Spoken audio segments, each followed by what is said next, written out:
La maldición de la aldea. Mi nombre es Julio Salazar. En 1989 fui desplegado como parte de un escuadrón militar en una misión de reconocimiento en El Salvador en plena guerra civil. Era una época de caos y violencia, pero no éramos ajenos a la brutalidad. Había luchado en otros conflictos y pensé que, como siempre, los horrores serían humanos, crudos y tangibles. No imaginaba que, al pisar esa tierra, el miedo tomaría una forma mucho más profunda y más oscura. Nos enviaron a una aldea remota en las montañas. Oficialmente, íbamos a buscar presencia guerrillera, pero en el fondo sabíamos que era una excusa para afianzar el control sobre la región. Los aldeanos eran pobres, campesinos que apenas se sostenían con lo que cultivaban, pero en sus ojos había algo que me incomodaba desde el primer día. No era solo miedo. Era como si supieran algo que nosotros no. Uno de los más ancianos se acercó la primera noche que llegamos. Era un hombre encorvado, con el rostro tallado por los años y el trabajo bajo el sol. Con una voz temblorosa, nos advirtió que estábamos en un lugar donde los soldados no debían estar, donde los muertos caminaban y donde la tierra estaba maldita para quienes llevaban armas. Mis compañeros, como yo, se rieron. Parecía una de esas historias que la gente cuenta para asustar a los forasteros, para mantenernos a distancia. Pero la sensación de inquietud comenzó casi de inmediato. La primera noche, mientras montaba guardia, los perros de la aldea comenzaron a aullar sin razón aparente. No había luna y el cielo era una oscuridad absoluta. Mi rifle colgaba a mi lado mientras miraba hacia el bosque que rodeaba la aldea, tratando de ignorar el escalofrío que me recorría la espalda. De pronto, el radio en mi cinturón crujió y una voz se filtró por los auriculares. Al principio, pensé que era uno de mis compañeros, pero las palabras no tenían sentido. Hablaban en un idioma que no reconocía, una lengua antigua y gutural. Lo extraño es que el canal estaba cerrado. Nadie debería haber podido transmitir. Traté de hacer contacto con el resto del escuadrón, pero la señal estaba muerta. Solo quedaba el murmullo de esa voz distante que parecía envolverme desde la oscuridad del bosque. Al día siguiente, compartí lo sucedido, pero todos lo descartaron. El equipo de radio está defectuoso, me dijo Torres, el técnico del grupo. No le di más vueltas. Sin embargo, la atmósfera en la aldea no mejoraba. Las miradas de los aldeanos seguían siendo de una mezcla entre desprecio y lástima. Algo ocultaban. Esa misma semana, mientras montábamos una red de vigilancia alrededor del perímetro, empezaron los accidentes. El primero fue Méndez. Lo encontramos por la mañana, después de que no respondiera al llamado para el desayuno. Estaba tendido en su tienda, rígido, con los ojos abiertos de par en par. Su cara estaba deformada por una expresión de puro terror, y en su piel había una extraña palidez que no habíamos visto nunca. Los médicos del pelotón no pudieron explicarlo. No había signos de violencia, ni heridas visibles. Ataque al corazón, concluyeron finalmente, aunque Méndez no tenía antecedentes de problemas cardíacos. La muerte de Méndez dejó un vacío en el grupo, pero el mayor impacto llegó cuando 2 días después, Gómez, otro de mis compañeros, desapareció sin dejar rastro. Salió en una patrulla nocturna y nunca regresó. Al principio, pensamos que había desertado o se había perdido en la espesura, pero lo que encontramos hizo que cualquier esperanza se desvaneciera. Al día siguiente, hallamos su cadáver colgando de un árbol en el bosque, a unos metros de donde había estado patrullando. Su cuerpo estaba en un estado deplorable, como si hubiera sido mutilado por algún animal salvaje, pero había algo que no cuadraba. Su rostro tenía la misma expresión de terror que el de Méndez y sus manos estaban rígidas, señalando hacia la aldea. El miedo comenzó a extenderse por el campamento. Algunos hablaban de guerrilleros, de emboscadas, pero algo más profundo había calado en nuestros corazones. Las muertes no tenían lógica y las noches seguían trayendo nuevos horrores. Los perros continuaban aullando, las radios seguían transmitiendo esas voces extrañas, y todos en el escuadrón comenzamos a ver cosas en la oscuridad. Sombras que se deslizaban entre los árboles, figuras que parecían observarnos desde la distancia. Torres, siempre el más racional del grupo, fue el siguiente en morir. Lo encontraron en su tienda, empapado en sudor, con la cara enterrada entre sus manos. Sus dedos estaban crispados, como si hubiera intentado arrancarse los ojos. La explicación oficial fue paranoia inducida por estrés, pero todos sabíamos que era más que eso. Algo estaba jugando con nuestras mentes, algo que nos acechaba en silencio. Fue después de la muerte de Torres cuando comencé a tener sueños. No eran pesadillas al uso, sino visiones. En ellas me encontraba solo en medio de la aldea, pero la aldea no estaba vacía. En cada una de las chozas había soldados, hombres de distintas épocas, todos uniformados, con rostros pálidos y ojos vacíos. Me miraban desde las ventanas, desde las puertas, como si esperaran que me uniera a ellos. Cada vez que despertaba, sentía que una parte de mí había quedado atrapada en ese sueño, una parte que nunca recuperaría. Los aldeanos comenzaron a evitarnos por completo. Ya no salían de sus casas cuando pasábamos. Solo el anciano que nos había advertido al principio continuaba viéndonos, siempre desde la distancia, con una mirada de resignación, como si supiera que ya estábamos perdidos. Los últimos días antes de la evacuación fueron los peores. Éramos 6 al principio, pero solo quedábamos 3. Cada uno de nosotros vivía con el miedo constante de ser el siguiente. Las noches eran interminables, llenas de murmullos que provenían de ninguna parte, de pasos que no tenían dueño. Había noches en las que no podíamos siquiera dormir, nos sentábamos en círculo, con las armas en la mano, esperando el golpe final. Recuerdo la última noche con una claridad aterradora. Estábamos listos para retirarnos, pero algo en el ambiente había cambiado. El aire era pesado, sofocante. Nos refugiamos en una de las casas abandonadas de la aldea, temblando, esperando que la luz del día nos trajera algún tipo de salvación. Pero la salvación nunca llegó. En medio de la noche, me desperté abruptamente. Los aullidos de los perros habían cesado y el silencio era absoluto. De repente, las radios comenzaron a chisporrotear de nuevo, esta vez con más fuerza. Las voces eran más claras, pero seguían siendo incomprensibles. Me incorporé, empapado en sudor, y entonces lo vi. Desde una de las ventanas, una figura observaba. Era un hombre, vestido con un uniforme antiguo, muy parecido al nuestro, pero su rostro estaba cubierto de sombras, y sus ojos eran completamente negros. Intenté moverme, gritar, pero mi cuerpo estaba paralizado por el terror. La figura levantó una mano, como si estuviera llamándome. Alrededor de mí, mis compañeros empezaron a murmurar en sueños, sus cuerpos retorciéndose de manera antinatural, como si algo invisible los estuviera manipulando. La figura se acercó a la puerta, y fue entonces cuando todo se desvaneció en una oscuridad profunda, sofocante. Desperté al amanecer, solo. Mis compañeros habían desaparecido, y no quedaba rastro de ellos. Las radios estaban apagadas, los perros muertos, y la aldea completamente vacía. Caminé durante horas hasta que finalmente fui encontrado por otro escuadrón. Nunca pudieron explicar lo que sucedió en esa aldea. Las muertes fueron catalogadas como accidentes en combate, pero yo sabía la verdad. Esa tierra estaba maldita, como lo había advertido el anciano. Los espíritus de los soldados caídos, aquellos que habían pisado esas tierras antes que nosotros, habían reclamado a mis compañeros, uno por uno. Y ahora, incluso en la seguridad del cuartel, siento su presencia, en las sombras, en los susurros del viento. Sé que algún día vendrán por mí también. A veces, en medio de la noche, oigo el crujido de las radios. Y las voces, las mismas que escuché en la aldea, me llaman.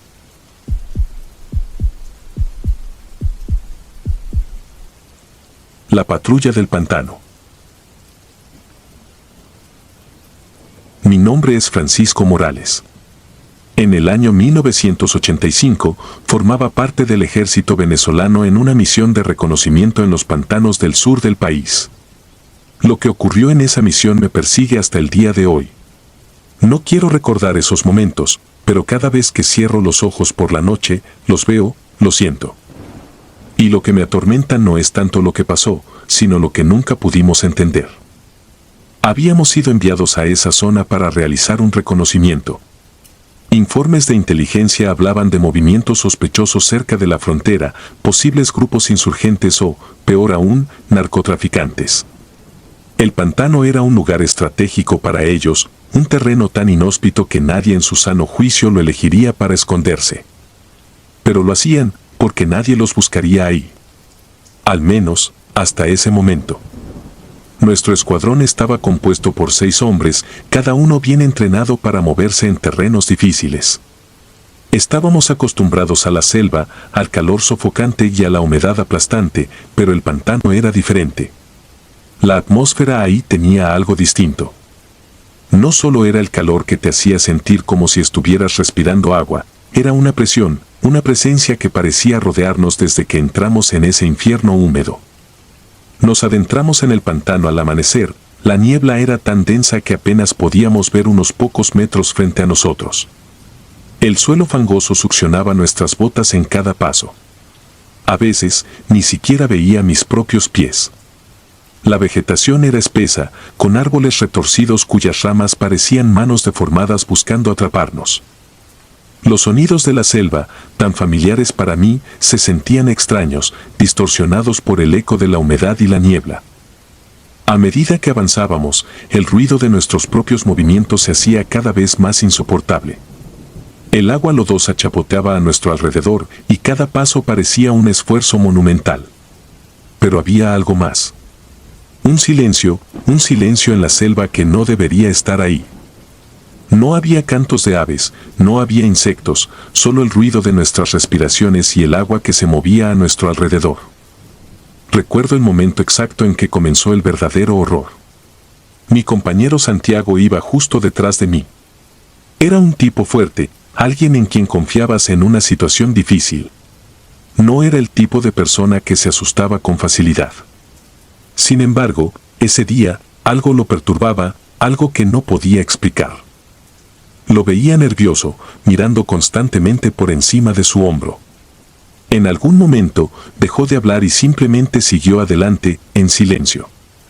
De repente, mientras caminábamos en una sección más profunda del pantano, escuché un chapoteo detrás de mí, como si algo se hubiera movido rápidamente en el agua. Me giré instintivamente, pero Santiago ya no estaba allí.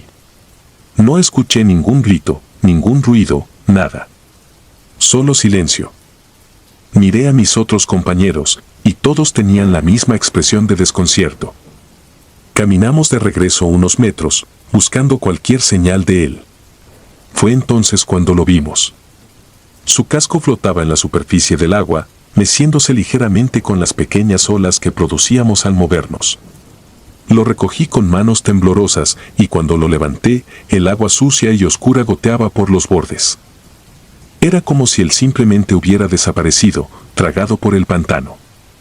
Pero lo peor fue lo que vimos en el barro junto a donde flotaba el casco. Había huellas. No eran las huellas de un hombre adulto, sino marcas de manos pequeñas, como las de un niño, impresas en el barro húmedo. Estaban frescas, como si algo o alguien hubiera estado allí hace apenas unos minutos. Nadie dijo nada. Nos miramos unos a otros, buscando respuestas que ninguno de nosotros tenía. Intentamos mantener la compostura, continuar la búsqueda, pero algo en el ambiente había cambiado. El aire era más pesado, más sofocante, como si el mismo pantano supiera lo que acababa de ocurrir y nos estuviera acechando. Seguimos adelante, pero la moral estaba rota. Los pasos eran torpes, mecánicos, sin la energía de antes. Ya no hablábamos. Sabíamos que algo estaba mal, pero ninguno quería admitirlo. Mientras avanzábamos, la niebla se hizo más espesa, hasta el punto de que apenas podíamos ver al hombre que teníamos enfrente. Fue entonces cuando comenzaron los murmullos. No sé cómo describirlo mejor. Al principio, pensé que eran voces de los demás, tal vez una conversación susurrada, pero cuando me giré, vi que todos estaban en silencio. Y, sin embargo, los murmullos continuaban, justo al límite de mi audición, como si alguien hablara desde la niebla, demasiado bajo para entender lo que decían. Tratamos de ignorarlo, de seguir adelante. Pero los murmullos se volvieron más claros. palabras incomprensibles, como si estuvieran en un idioma antiguo o una lengua que ninguno de nosotros conocía. A veces, parecía como si vinieran de todas partes a la vez, rodeándonos, observándonos. Otras veces, los sonidos se sentían lejanos, como si estuvieran llamándonos desde algún lugar profundo del pantano. Mis compañeros también los escuchaban, lo veía en sus ojos. El miedo estaba presente en cada uno de nosotros, pero el entrenamiento militar nos empujaba a avanzar, aunque sabíamos, en el fondo, que algo más allá de nuestra comprensión nos esperaba. No puedo decir cuánto tiempo pasó desde que Santiago desapareció. El tiempo en ese lugar parecía estirarse y distorsionarse, como si el pantano no respetara las reglas del mundo exterior. De alguna manera, llegamos a una zona más abierta, un claro rodeado de árboles retorcidos y cubiertos de musgo. La niebla se había disipado un poco, pero había algo más, algo que no estaba ahí antes. Vimos figuras, sombras moviéndose entre los árboles. Al principio, pensé que eran los insurgentes, que finalmente habíamos encontrado lo que buscábamos. Pero a medida que las figuras se movían, nos dimos cuenta de que no eran personas.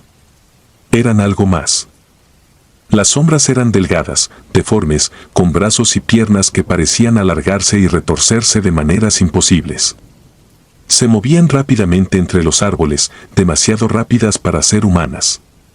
Pero lo más aterrador era la sensación que transmitían. No estaban allí para huir de nosotros, no intentaban esconderse. Nos estaban observando, como si estuvieran esperando algo. Mis compañeros empezaron a murmurar entre ellos, discutiendo si debíamos retirarnos o continuar. Pero antes de que pudiéramos tomar una decisión, una de las sombras se detuvo. Y entonces lo vimos. No era solo una sombra. Era una figura humana o algo que alguna vez lo fue. Su piel era pálida, casi translúcida, y sus ojos, hundidos y vacíos, parecían perforar el alma de quien los mirara. Tenía la estatura de un niño, pero había algo profundamente antinatural en su aspecto, como si su cuerpo hubiera sido deformado por el tiempo o el dolor. En su mano sostenía algo. Cuando levantó el brazo, reconocí lo que era, el casco de Santiago. Lo había tenido todo este tiempo. No sé qué ocurrió después con claridad. El pánico se apoderó de nosotros. Uno de mis compañeros abrió fuego, y en ese momento, todo se desmoronó. El sonido de los disparos resonó en la niebla, pero las sombras no retrocedieron. En lugar de eso, comenzaron a acercarse, moviéndose entre los árboles, rodeándonos. Sentí un frío intenso en el aire, y algo en mí supo que no podíamos quedarnos allí. Gritamos órdenes confusas, intentando reagruparnos, pero todo era un caos. En algún momento, uno de mis compañeros tropezó y cayó en el agua. Intentamos ayudarlo, pero la niebla se cerró a nuestro alrededor y lo perdimos de vista. Lo último que escuchamos fue su grito, un sonido desgarrador que aún me persigue. Corrimos. No sé cómo logramos salir de ese pantano, pero en algún momento, la niebla comenzó a disiparse y el suelo fangoso dio paso a terreno más firme. Solo éramos 3 cuando finalmente salimos del pantano, empapados, agotados y en silencio. Nadie dijo una palabra sobre lo que habíamos visto. No era necesario. Cuando regresamos a la base, dimos nuestro informe. Dijimos que habíamos encontrado señales de actividad enemiga, pero que habíamos perdido a 3 hombres debido a las difíciles condiciones del terreno. Nadie nos preguntó más. Nadie quería saber la verdad. Desde entonces, no he vuelto a ese lugar, pero algo me dice que nunca me he ido realmente. Las noches son lo peor. Cierro los ojos y veo a Santiago, veo a las sombras, veo esos ojos vacíos mirándome desde la niebla. Y lo peor de todo es que sé que están esperando. Esperando a que vuelva. Pero no lo haré. No volveré.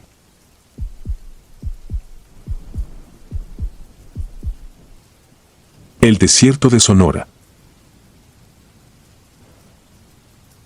Era 1980 y recuerdo con claridad el calor sofocante del desierto de Sonora, como si nunca hubiera podido escapar de ese lugar, ni siquiera en mis sueños. Estábamos en medio de una operación militar que, en su núcleo, parecía simple, patrullajes de rutina, asegurar una zona de paso y poco más. Pero esa calma superficial siempre se enredaba en algo más profundo cuando te adentrabas en el desierto. El paisaje infinito de dunas y cielos abiertos tenía algo inquietante, algo antiguo y oscuro, como si hubiera secretos enterrados bajo la arena, esperando ser desenterrados por quienes tuvieran la desgracia de pisar el suelo equivocado. Éramos un grupo de 6 hombres, cada uno con su propia carga de cicatrices y experiencias. Pero nada de lo que habíamos vivido nos había preparado para lo que sucedió con Juan Gálvez, uno de los soldados más jóvenes de nuestro grupo. A veces pienso que la experiencia es un escudo, y Gálvez, aunque era hábil y valiente, no tenía ese escudo. Él siempre se mostraba curioso, como si quisiera ver más allá de lo que le enseñaban. Y fue esa curiosidad la que lo condujo directo a su condena. Todo empezó cuando nos encontramos con aquella anciana en mitad del desierto. Habíamos establecido un pequeño campamento temporal mientras esperábamos instrucciones y Gálvez había salido a explorar los alrededores como solía hacer. Era extraño ver a una persona en esa zona tan desolada, mucho menos a una anciana, pero ahí estaba ella, al borde de una pequeña colina de rocas, cubierta con un chal de colores desvaídos y los pies descalzos sobre la arena ardiente. Decía ser una curandera, pero sus ojos tenían una negrura profunda, como si escondieran siglos de odio y dolor. La anciana estaba murmurando palabras al viento, realizando algún tipo de ritual que no entendíamos. Gálvez, impulsado por su curiosidad, se acercó demasiado. Recuerdo cómo ella lo miró directamente, su voz se hizo más fuerte, y de repente, dejó de murmurar para lanzarle una advertencia en una lengua que ninguno de nosotros reconoció. Algo en su tono nos heló a todos. Gálvez, sin saber bien qué hacer, intentó retirarse, pero ya era demasiado tarde. La mujer había pronunciado unas palabras que se quedaron suspendidas en el aire, y Gálvez quedó paralizado un momento antes de regresar con nosotros, como si hubiese sentido algo extraño. Esa noche, todo comenzó a torcerse. Gálvez no paraba de rascarse los brazos y el cuello. Al principio pensamos que eran picaduras de insectos, algo común en el desierto. Pero al mirarlo más de cerca, vimos que su piel tenía marcas extrañas, como si estuviera quemada o corroída desde dentro. Intentamos convencerlo de que fuera a la base más cercana para recibir atención médica, pero se negó rotundamente. Estoy bien, repetía una y otra vez, pero lo que nos preocupaba no era solo lo físico. Gálvez estaba cambiando, lentamente, como si algo en él se estuviera desmoronando. Ya no hablaba tanto como antes, y sus ojos habían perdido ese brillo curioso que lo caracterizaba. Ahora, su mirada era vacía, distante, como si hubiera visto algo que no podía procesar. El tercer día fue el peor. Nos encontrábamos en una parte más profunda del desierto, donde el calor era tan insoportable que sentías que la arena se derretía bajo tus pies. Esa mañana, Gálvez no se levantó con los demás. Al entrar en su tienda, lo encontramos temblando, cubierto de sudor frío, sus ojos completamente en blanco. Se retorcía en el suelo, murmurando esas mismas palabras extrañas que la anciana había dicho. Al principio, pensamos que estaba alucinando por fiebre, pero había algo más en la forma en que pronunciaba aquellas palabras. Era como si estuviera repitiendo un ritual, una invocación que ninguno de nosotros podía comprender. Lo sacamos de la tienda, tratando de mantener la calma mientras intentábamos consolarlo, pero Gálvez no dejaba de murmurar y su voz se volvía cada vez más gutural, más inhumana. Recuerdo claramente el momento en que levantó la vista hacia mí. Sus ojos, que hasta entonces estaban en blanco, ahora parecían 2 pozos negros, profundos y sin fondo. «Ella está aquí», dijo con una voz que no era suya, sino algo más antiguo, algo que no pertenecía a nuestro mundo. Todos retrocedimos, incapaces de entender lo que estaba sucediendo. Aquella noche, nos turnamos para vigilarlo, pero nadie pudo descansar realmente. Los susurros de Gálvez se mezclaban con el viento del desierto, creando una atmósfera irreal, como si estuviéramos atrapados en una pesadilla. En algún momento de la madrugada, nos dimos cuenta de que Gálvez había desaparecido de su tienda. Salimos corriendo al desierto, buscando cualquier rastro de él bajo la luz de las estrellas, pero lo que encontramos fue mucho peor. Estaba arrodillado en medio de la nada, mirando al cielo con los brazos extendidos, susurrando en esa lengua extraña, pero ahora con más fervor. Nos acercamos lentamente, y cuando uno de nosotros intentó hablarle, él comenzó a reírse. Era una risa ahogada, como si algo le apretara la garganta, y se volvía cada vez más fuerte, resonando en el silencio del desierto. Fue en ese momento cuando comprendí que ya no era Gálvez quien estaba frente a nosotros.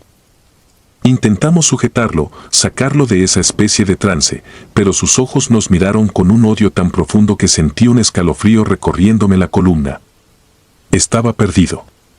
Al amanecer, lo encontramos muerto, su cuerpo rígido y frío, como si la vida se le hubiera escapado durante la noche. No hubo otra opción que enterrarlo allí, en el mismo lugar donde lo habíamos encontrado, lejos de cualquier asentamiento, lejos de cualquier señal de vida. Era un lugar desolado, un rincón del desierto que parecía devorar todo lo que tocaba. Mientras cavábamos su tumba improvisada, su risa seguía resonando en mi mente, como si se hubiera incrustado en lo más profundo de mis pensamientos. Esa misma noche, mientras intentábamos dormir, algo ocurrió. Sentí una presencia, algo observándonos desde la oscuridad. Era como si la misma anciana nos estuviera vigilando desde la distancia, asegurándose de que su maldición hubiera cumplido su propósito. En medio del silencio, escuché el sonido de pasos en la arena, pero cuando me levanté, no había nada ni nadie. Solo el desierto, vasto y aterrador en su quietud. No hablé con nadie de lo que había visto o sentido. Ninguno de nosotros lo hizo. Era como si todos estuviéramos de acuerdo en que cuanto menos mencionáramos lo sucedido, más rápido podríamos olvidarlo. Pero los días siguientes no fueron más fáciles. Volvimos a la base y aunque intentamos retomar nuestra rutina, algo había cambiado. Todos lo sabíamos, pero nadie lo decía en voz alta. Las noches fueron las peores. Cerraba los ojos y volvía a verlo, a Gálvez, arrodillado en medio del desierto, riendo con esa voz que no era la suya. Y siempre, al final de cada sueño, veía a la anciana observándome desde las sombras con sus ojos negros. Cada vez que despertaba, sentía su presencia más cerca, como si se estuviera arrastrando lentamente hacia mí, esperando el momento adecuado para reclamarme como lo había hecho con Gálvez. Nunca lo hablé con los demás, pero sé que no fui el único que sintió esa presencia. Uno por uno, todos los que estuvimos en esa operación empezaron a cambiar. Algunos abandonaron el servicio, otros cayeron en depresión. Yo intenté seguir adelante, convencerme de que solo eran malos sueños, efectos de la tensión y el cansancio, pero con el tiempo me di cuenta de que había algo más. Ahora, décadas después, sigo sin poder escapar de aquella risa ahogada. La oigo cada noche, justo antes de dormir, como un eco lejano que se niega a desaparecer. Y, a veces, cuando cierro los ojos, puedo verla, a la anciana, esperándome al borde de mi cama, con la misma sonrisa fría que vi en el desierto de Sonora. Supe entonces que la maldición no había terminado con Gálvez.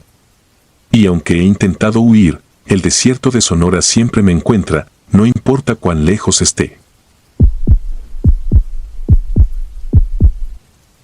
El Wendigo en la sierra. Nunca he sido una persona que creyera en leyendas. Durante mis años en el ejército, he vivido cosas que a muchos podrían asustarles, pero al final, todo tenía una explicación racional. Eso creía hasta que nos enviaron a esa maldita sierra, una región montañosa al norte del país, un lugar olvidado, donde las mismas nubes parecían esconder el sol para siempre. Lo que experimenté allí es algo que nunca podré olvidar, algo que me persigue cada vez que cierro los ojos. Esa misión marcó un antes y un después en mi vida, y aún hoy, aunque trato de dejarlo atrás, las pesadillas vuelven una y otra vez. Este relato es mi intento de sacarlo de mí, como si escribirlo lo pudiera hacer desaparecer de mi mente. Nos habían dado órdenes claras, asegurar la zona y localizar a un grupo de contrabandistas que, según la inteligencia, estaba usando la región para esconderse. Eran las primeras semanas de otoño, cuando la sierra ya empezaba a helarse por las noches.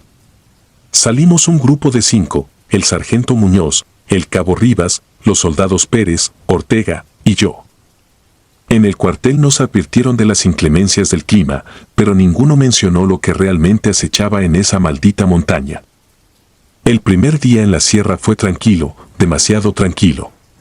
La vegetación era espesa y a pesar de que llevábamos un mapa y brújulas, el terreno era difícil de navegar.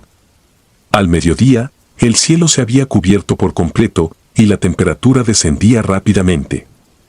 No había señal de los contrabandistas ni rastros de alguna actividad humana reciente. Algo no cuadraba. Al caer la noche, montamos un campamento improvisado con la esperanza de que al día siguiente encontraríamos alguna pista. Aquella primera noche fue cuando todo comenzó a sentirse extraño. El viento ululaba entre los árboles, pero lo hacía de una manera que no parecía natural. No era el típico sonido del viento entre las ramas, sino algo más profundo, como si el mismo bosque estuviera gimiendo de dolor. Pérez fue el primero en mencionarlo. ¿Escuchan eso?, preguntó, con la mirada fija en la oscuridad que nos rodeaba. Al principio, pensé que simplemente se estaba dejando llevar por la atmósfera del lugar, pero pronto me di cuenta de que todos lo escuchábamos. Era como un lamento lejano, algo que parecía venir de muy dentro de la sierra.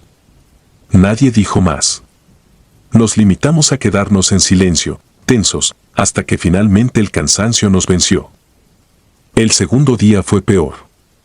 La niebla apareció temprano, envolviendo todo en una capa densa y húmeda. Apenas podíamos ver a unos metros delante de nosotros.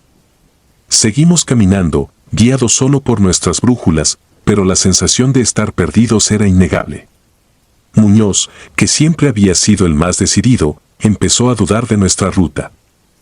Intentamos mantenernos juntos, pero la niebla jugaba trucos en nuestra mente. A veces sentía que había algo moviéndose entre los árboles, sombras que desaparecían cuando las miraba directamente. «No estamos solos aquí», murmuró Ortega, mirando hacia la espesura. Lo ignoramos, o más bien, intentamos ignorarlo. Pero conforme el día avanzaba, la sensación de que algo nos acechaba se hacía más fuerte. Y entonces ocurrió lo que rompió lo poco que quedaba de nuestra calma: encontramos un cadáver. Estaba semioculto entre la maleza, con las manos torcidas en ángulos imposibles, como si hubiera luchado contra algo antes de morir. Su rostro. Dios, su rostro estaba congelado en una expresión de terror puro. Pero no fue eso lo peor. Su cuerpo estaba parcialmente devorado, como si algo grande y fuerte lo hubiera desgarrado. No parecía un animal. Las marcas en la piel eran precisas, casi humanas. Muñoz se arrodilló junto al cuerpo, tratando de identificar al hombre, pero su uniforme no tenía insignias visibles. Mientras lo examinaba, el viento volvió a soplar, trayendo consigo ese mismo lamento de la noche anterior, pero ahora más fuerte, más cercano. «Nos vamos», dijo el sargento, su voz tensa. «Esto no es lo que esperábamos». Intentamos regresar, pero todo en la sierra parecía conspirar en nuestra contra. Caminábamos en círculos, cada paso más desesperado que el anterior. La niebla se hacía más espesa, y el sol, si es que alguna vez había salido, ya no era visible. El tercer día, Ortega desapareció. Estábamos avanzando lentamente cuando, de repente, ya no estaba con nosotros. No escuchamos nada, ni un grito, ni el crujido de ramas. Simplemente se desvaneció. Buscamos durante horas, gritando su nombre, pero la sierra se tragó nuestros gritos sin devolver ningún eco. La noche cayó rápidamente, y con ella, la verdadera pesadilla comenzó. Mientras tratábamos de encender un fuego para mantener el frío a raya, escuchamos algo moviéndose entre los árboles. Era un sonido pesado, un crujido de ramas y hojas que indicaba que algo grande, estaba merodeando cerca. Nos levantamos de inmediato, armas listas, pero no podíamos ver nada más allá de la maldita niebla. Y entonces, lo vimos. No sé cómo describirlo sin que parezca una locura. Era una figura alta, delgada, con brazos larguísimos que colgaban de su cuerpo como si no tuviera huesos. Sus ojos brillaban en la oscuridad, dos puntos rojos que parecían observarnos con una mezcla de hambre y desprecio. Tenía una especie de cuernos o astas retorcidas que emergían de su cabeza y su piel era pálida, casi traslúcida. Cuando lo vi por primera vez, pensé que estaba alucinando, pero el pánico en los ojos de mis compañeros me confirmó que no era el único. ¡Fuego!, gritó Muñoz. Disparamos todos a la vez, pero era inútil. La criatura no parecía afectada. Se movía con una velocidad imposible, desapareciendo entre los árboles antes de que pudiéramos apuntar correctamente. Pero no se fue. Lo sabíamos. Nos estaba jugando, cazándonos, disfrutando de nuestro terror. El resto de la noche fue una tortura. No pudimos dormir. Cada sonido, cada crujido nos ponía al borde del abismo. Rivas empezó a perder la cabeza. Lo vi hablando solo, murmurando cosas incoherentes sobre sombras que lo seguían, que lo llamaban por su nombre. A la mañana siguiente, lo encontramos muerto, colgado de un árbol con su propia cuerda. No había señales de lucha. Simplemente se había rendido. Para entonces, solo quedábamos tres, Muñoz, Pérez y yo. Desesperados, decidimos abandonar todo e intentar salir de la sierra a pie, sin seguir ningún rumbo fijo, solo alejándonos de esa maldita zona. Pero no importaba cuánto camináramos, la niebla siempre estaba ahí, cubriéndolo todo, como si el bosque mismo no quisiera dejarnos ir. Esa misma tarde, Pérez desapareció de la misma manera que Ortega. Solo quedábamos Muñoz y yo, y sabíamos que no tardaríamos en seguir el mismo destino. Fue esa noche cuando lo vi de nuevo. Estaba más cerca ahora, lo suficientemente cerca como para ver los detalles de su rostro. O lo que debía ser un rostro, porque lo que tenía delante no era humano.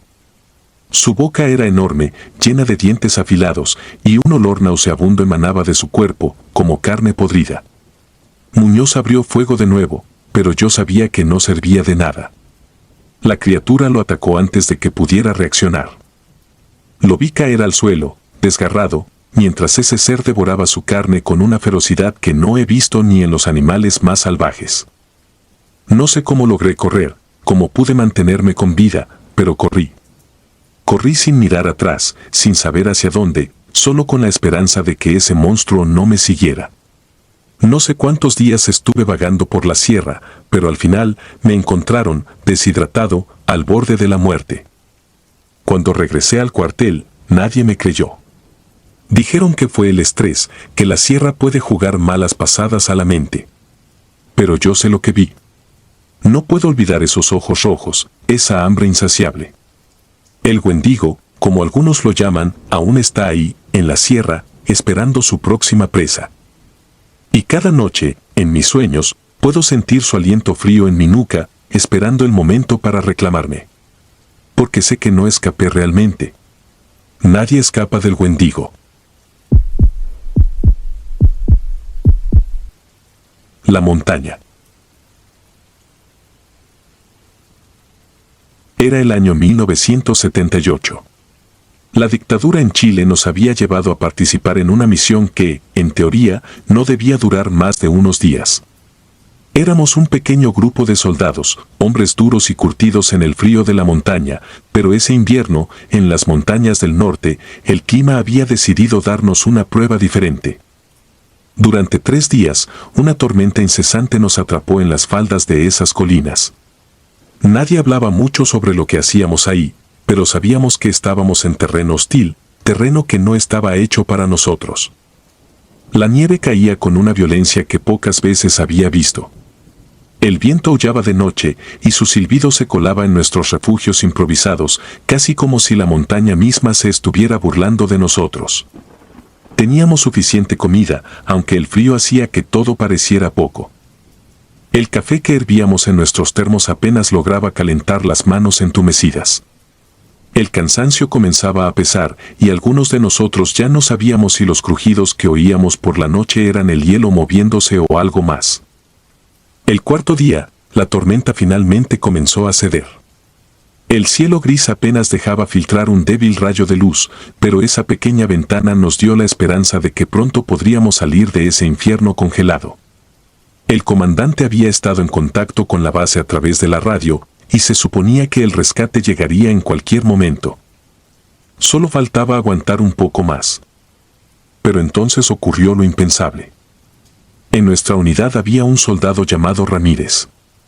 Era joven, uno de los nuevos, pero tenía ese aire de invencibilidad que todos perdemos tarde o temprano.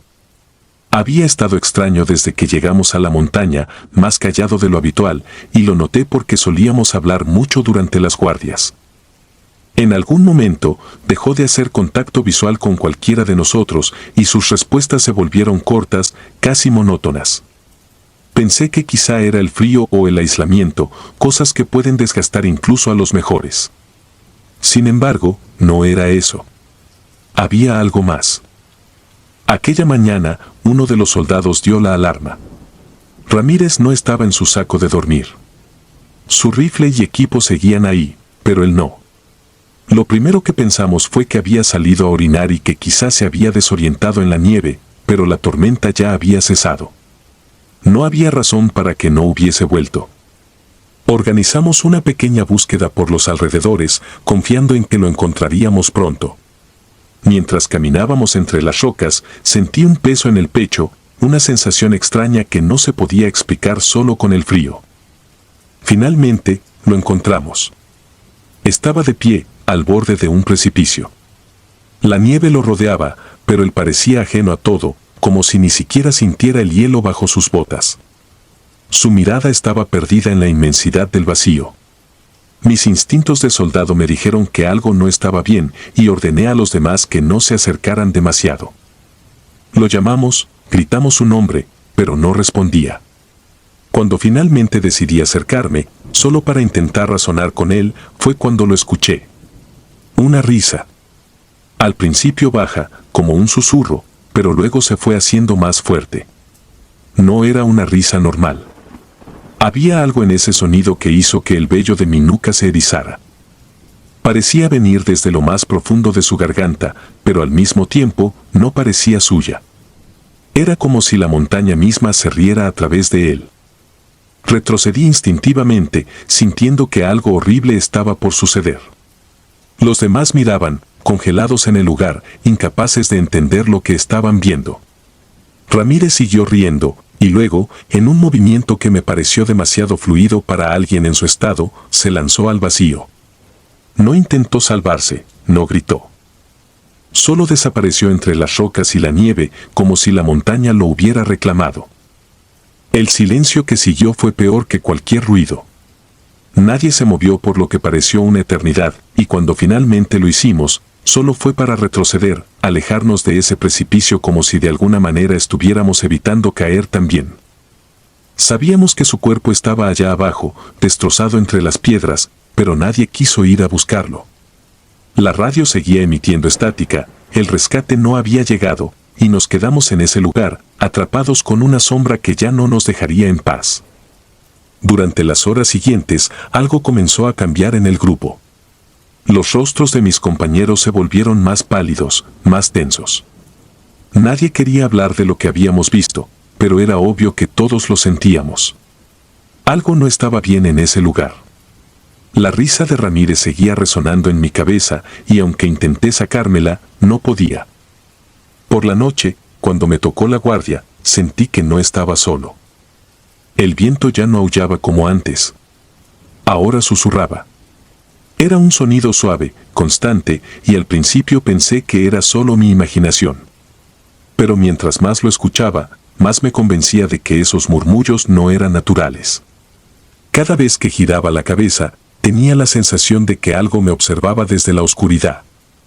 Sentía un peso en el aire, una presencia invisible que parecía moverse justo fuera de mi vista. Incluso el frío había cambiado. Ya no era simplemente helado, era opresivo, como si la montaña intentara absorber todo el calor que me quedaba. Empecé a preguntarme si había algo en esa montaña que nos estaba afectando. Algo antiguo, más viejo que cualquiera de nosotros y mucho más peligroso. El comandante nos había dicho que la zona estaba llena de historias indígenas, leyendas sobre espíritus y criaturas que habitaban en las montañas, pero en su momento lo habíamos tomado como superstición. Ahora, ya no estaba tan seguro. A la mañana siguiente, otro de los soldados, Pérez, comenzó a comportarse de manera extraña. Estaba temblando, aunque el frío no había empeorado. Sus ojos parecían vacíos y murmuraba cosas ininteligibles. Intentamos sacarle alguna palabra coherente, pero solo repetía que algo nos estaba observando. Que ellos venían por nosotros. No explicó quiénes eran ellos, pero su voz, cargada de un miedo inexplicable, se quedó grabada en mi mente. Durante esa tarde, comenzaron a pasar cosas más extrañas. Las radios dejaron de funcionar. Las brújulas giraban sin control. Algunos de los hombres aseguraban haber visto sombras entre los árboles, moviéndose rápido, demasiado rápido. Al principio lo atribuí al cansancio, pero no tardé en notar que también yo veía esas formas oscuras que parecían vigilar, escondiéndose justo en los límites de nuestra visión. El último día antes de que llegara el rescate fue el peor. Los susurros ya no eran solo ruido en mi cabeza. Eran palabras. Susurros que parecían venir de todas partes a la vez, hablándome, riéndose, llamándome por mi nombre. Podía sentir cómo la cordura comenzaba a escurrirse de mí, como si cada minuto que pasaba en ese lugar me arrancara un poco más de mí mismo. Me di cuenta de que no solo era Ramírez el que había caído bajo la influencia de lo que fuera que vivía en esa montaña. Todos estábamos siendo cazados, de alguna manera. Finalmente, al mediodía, el helicóptero llegó. Cuando vi el rotor levantando la nieve y escuché el ruido ensordecedor de las hélices, fue como si un peso se levantara de mi pecho. Nos fuimos rápido, casi sin mirar atrás, dejando el cuerpo de Ramírez entre las rocas, enterrado en la nieve y el misterio. Nadie habló en el helicóptero de vuelta. Nadie quería admitir lo que habíamos visto, o peor aún, lo que habíamos sentido. Días después, ya en la base, algunos trataron de justificar lo ocurrido. El aislamiento, el frío extremo, incluso el miedo. Pero yo sabía, en lo más profundo, que eso no explicaba nada. La montaña nos había llamado, y aunque la habíamos dejado atrás, yo sabía que una parte de mí se había quedado allá, perdida junto a Ramírez y a esos susurros. Desde entonces, he evitado las montañas. A veces, en las noches frías, aún escucho su risa. Y cuando cierro los ojos, siento el viento helado de ese lugar, susurrándome, recordándome que en las alturas no estamos solos. Algo nos espera, siempre observando. Algo que solo algunos pocos hemos sentido, y de lo cual nunca podremos escapar del todo. Si disfrutas de los relatos, te invitamos a apoyarnos con un like y un comentario, ya que eso nos ayuda muchísimo. Además, si aún no estás suscrito o suscrita, te animamos a formar parte de la comunidad del terror. Muchas gracias por escucharnos y por tu apoyo.